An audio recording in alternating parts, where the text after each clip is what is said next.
Hello दोस्तों, आप सभी का स्वागत है आपके अपने YouTube channel ABC maths classes पर। दोस्तों, मैं हूं अमित यादव और आज की वीडियो में हम आपको पढ़ाने वाले हैं ज्योग्राफी का मोस्ट इम्पॉर्टेंट ऑब्जेक्टिव क्वेश्चन जो बिहार बोर्ड के न्यू पैटर्न पर आधारित है। तो चलिए देखते हैं कि आज का पहला क्वेश्चन क्या कहता है। तो आज का पहला क्वेश्चन जो ज्योग्राफी का है वो हम लोग देख लेते हैं।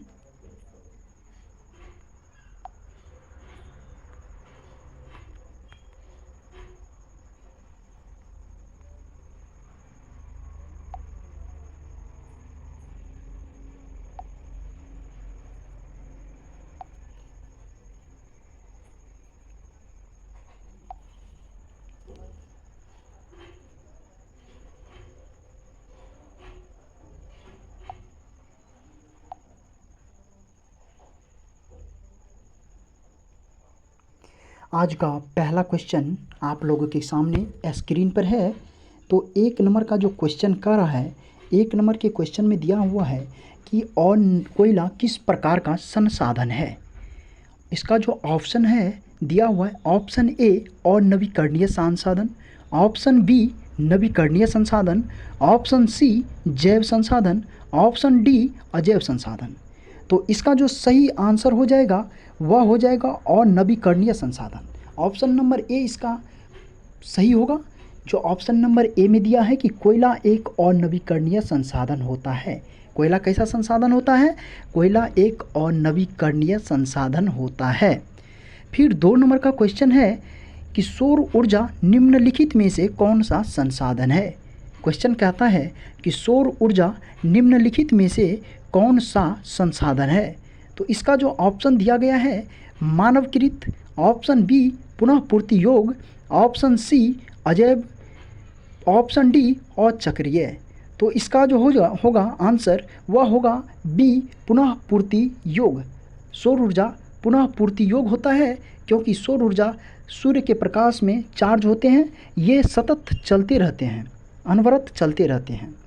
फिर क्वेश्चन नंबर 3 कहता है कि तटरेखा से कितने किलोमीटर क्षेत्र सीमा अपवर्जक आर्थिक क्षेत्र कहलाता है। तो इसका ऑप्शन जो ए नंबर है 100 नॉटिकल मील, ऑप्शन बी 200 नॉटिकल मील को एनएम से सूचित किया जाता है, ऑप्शन सी 150 नॉटिकल मील, ऑप्शन डी 250 नॉटिकल मील। तो समुद्र तटरेखा से 200 नॉटिकल मील तक अपवर्जक आर्थिक क्षेत्र कहलाता है। फिर अगला क्वेश्चन है हम लोग के पास 4 नंबर क्वेश्चन कि समुद्री क्षेत्र में राजनीतिक सीमा के कितने किलोमीटर क्षेत्र तक राष्ट्रीय संपदा निहित है। तो ऑप्शन ए है इसमें 10.2 kilometre, option B 15.5 kilometre, option C 12.2 kilometre, option D 19.2 kilometre. तो इसका जो सही आंसर हो जाएगा वह हो जाएगा सी 12.2 किलोमीटर। फिर 5 नंबर क्वेश्चन कहता है कि लौह अयस्क किस प्रकार का संसाधन है। क्वेश्चन कहता है कि लौह अयस्क किस प्रकार का संसाधन है। तो लौह अयस्क एक अनवीकरणीय योग्य संसाधन होता है। लौह अयस्क एक अनवीकरणीय योग्य संसाधन होता है। फिर 6 नंबर का क्वेश्चन है कि ज्वारीय ऊर्जा निम्नलिखित में से किस प्रकार का संसाधन है। ज्वारीय ऊर्जा निम्नलिखित में से किस प्रकार का संसाधन है। तो इसका जो सही आंसर हो जाएगा वह हो जाएगा पुनः पूर्ति योग्य, ऑप्शन नंबर सी पुनः पूर्ति योग्य हो जाएगा ज्वारीय ऊर्जा। फिर क्वेश्चन नंबर है 7 नंबर क्वेश्चन कहता है कि पवन ऊर्जा किस प्रकार का संसाधन है। पवन ऊर्जा किस प्रकार का संसाधन है। तो पवन ऊर्जा एक नवीकरणीय संसाधन है। पवन ऊर्जा कैसा संसाधन है? एक नवीकरणीय संसाधन है। इसका ऑप्शन नंबर सी बिल्कुल सही है। फिर 8 नंबर क्वेश्चन कहता है कि निम्नलिखित में से कौन प्रवहनीय संसाधन है। तो इसका जो आंसर हो जाएगा वह होगा ए नंबर नदी। फिर 9 नंबर का क्वेश्चन है कि इनमें कौन सबसे कीमती और नवीकरणीय संसाधन है। इनमें कौन सबसे कीमती और नवीकरणीय संसाधन है?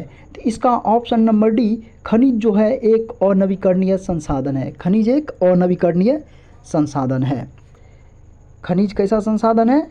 खनिज एक अनवीकरणीय संसाधन है।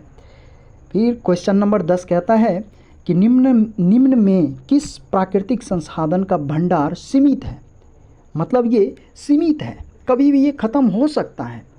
तो प्राकृतिक संसाधन का जो भंडार बी है यह सीमित है, यह ख़त्म हो सकता है। जैसे कि इससे लगभग 10-15 दिन पहले एक न्यूज़ आया था कि भारत में कोयला की कमी से बिजली में बहुत सारे स्टेट में बिजली की कटौती की जा रही है।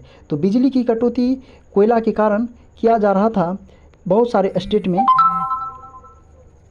तो उसके बाद 10 नंबर क्वेश्चन कहता है कि संसाधन के रूप में किस पदार्थ, संसाधन के रूप में किस पदार्थ का अस्तित्व किस पर निर्भर करता है?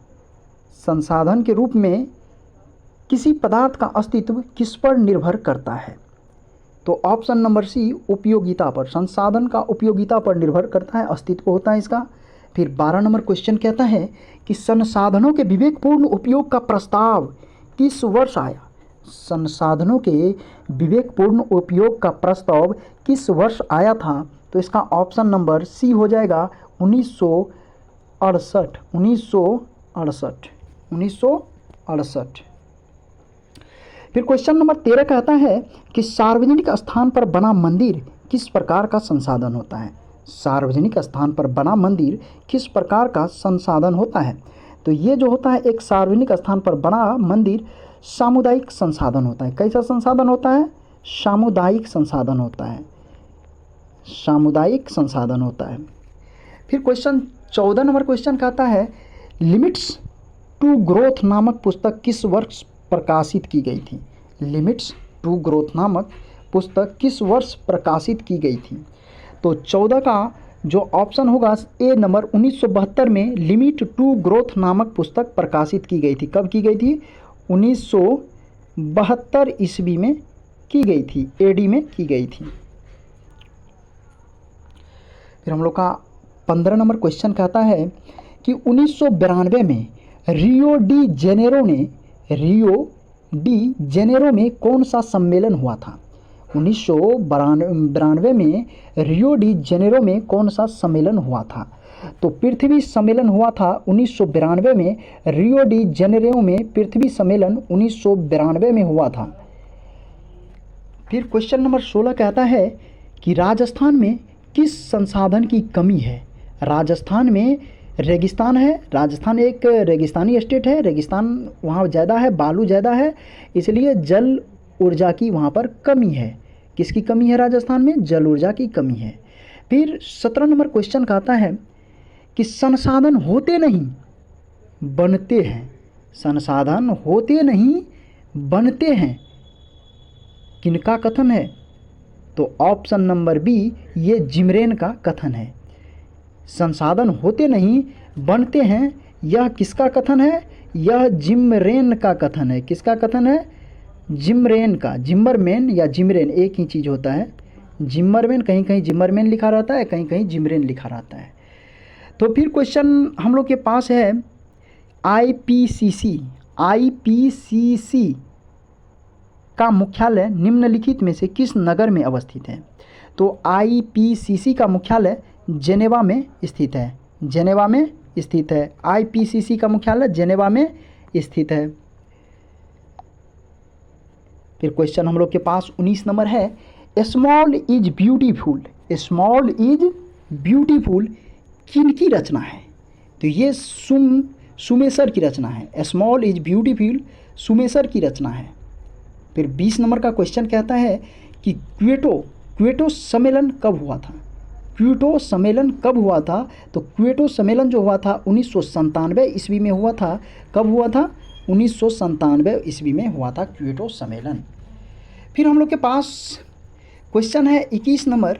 21 नंबर क्वेश्चन में कहता है किसने कहा था कि हमारे पास पेट भरने के लिए बहुत कुछ है, हमारे पास पेट भरने के लिए बहुत कुछ है, परंतु पेटी भरने के लिए नहीं। तो ये किसका कथन है? तो ये कथन जो है ये बापू का है, महात्मा गांधी का ये कथन है। महात्मा गांधी ने कहा था कि हमारे पास पेट भरने के लिए बहुत कुछ है, परंतु पेटी भरने के लिए नहीं। तो ये कथन महात्मा गांधी का है।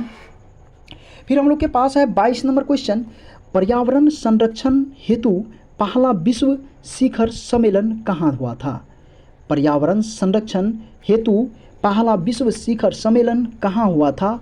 तो इसका जो सही आंसर हो जाएगा वो हो जाएगा स्टॉकहोम में पहला विश्व शिखर सम्मेलन हुआ था। कहाँ हुआ था पहला विश्व सम्मेलन? ये जो पहला विश्व सम्मेलन हुआ था ये हुआ था स्टॉकहोम में हुआ था। तो इस तरह से हम लोग पहला चैप्टर का सारा ऑब्जेक्टिव देख लिए। इससे एक भी क्वेश्चन पहला चैप्टर से नहीं पूछेगा, एक भी क्वेश्चन इससे बाहर नहीं पूछेगा। पहला चैप्टर से अगर ऑब्जेक्टिव पूछना होगा तो एक भी क्वेश्चन इससे बाहर नहीं पूछेगा। तो हम लोग नेक्स्ट पार्ट में, वीडियो के नेक्स्ट पार्ट में हम लोग दूसरा चैप्टर करेंगे भूमि और मृदा संसाधन। भूमि और मृदा संसाधन के बाद हम लोग करेंगे जल संसाधन। जल संसाधन के बाद हम लोग करेंगे वन्य और वन्य प्राणी संसाधन। फिर हम लोग देखेंगे खनिज संसाधन क्या है, ऊर्जा और शक्ति संसाधन क्या है। फिर हम लोग का दूसरा टॉपिक होगा कृषि, एग्रीकल्चर। तीसरा टॉपिक में हम लोग देखेंगे निर्माण उद्योग क्या है। फिर चौथा टॉपिक हम लोग का होगा परिवहन, संचार एवं व्यापार।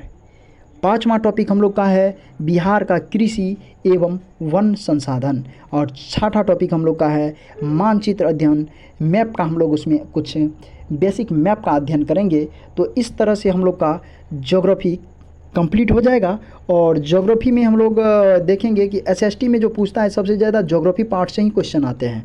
तो ज्योग्राफी पार्ट को हम लोग सारे ज्योग्राफी हो, चाहे हिस्ट्री हो, चाहे सिविक्स हो, चाहे जो भी सब्जेक्ट एसएसटी में आते हैं, सब का ऑब्जेक्टिव हम लोग ऐसे ही एपिसोड वाइज करते रहेंगे, सीरीज वाइज इसको हम लोग देखते रहेंगे। तो डेली इस तरह से हम लोग का ऑब्जेक्टिव, डेली एक वीडियो हम इस पर डालेंगे। तो आप लोग प्लीज़ इस चैनल पर नए हैं तो लाइक, सब्सक्राइब एंड कमेंट करना ना भूले। यदि आप इस पर ऑलरेडी पहले से सब्सक्राइब अगर इस चैनल को कर रखे हैं तो प्लीज़ आपसे गुजारिश है कि कृपया इस चैनल को अधिक से अधिक शेयर करें ताकि आपका भाई थोड़ा आगे बढ़ सके। तो आज के लिए बस इतना ही। जय हिंद।